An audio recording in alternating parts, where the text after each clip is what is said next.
Umthandi wesizwe, umbongo obhalwe ngu-JP Solilo, imbongi yaseKhobanqaba. Ngubani omabhongo ngelakhe ikamva? Ngubani onegugu izinto zakowabo?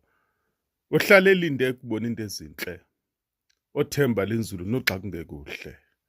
Woba injinga kwizwe elikhoyo lingalityalwa nelakhe igama. Ngumthandi welizwe lazalelwe kulo, ngumthandi wabantu belakhe ibala. Zojinga phezu kwakhe intsikelelo, lo mana lincuma lakumkhangela, iphakade likhona ezakhe intshaba, kulowa kuphuma imdintsi natyheneba.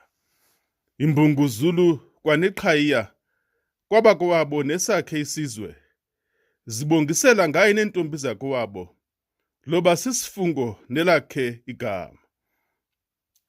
Incamisa mxhelo siyolo selizwe, zingapheli kulowo iziteketiso, ngumthandi welizwe nesiko lakowabo, ngumlwi nezimbi zezwe lakowabo.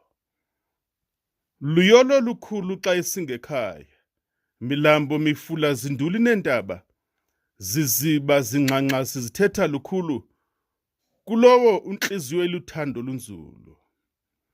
Ngumthandi wabantu, ngumthandi welizwe, ithamsanqa lenkosi malithotyelwe kuye.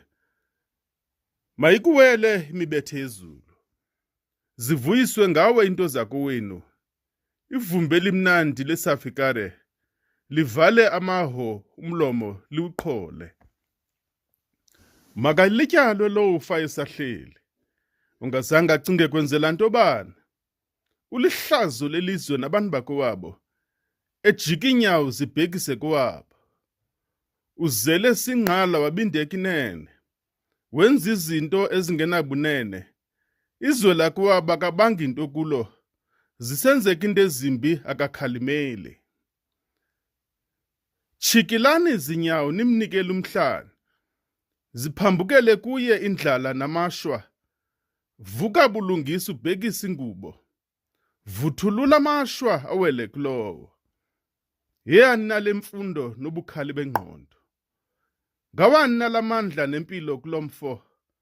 Akaluncedo ukubani ngobakhe ubukho? Ungathi akasekho noko akhoyo, eyakhe imbali ingabhalwa enjenje, wazalwa, wadla, wahlutha, wafa.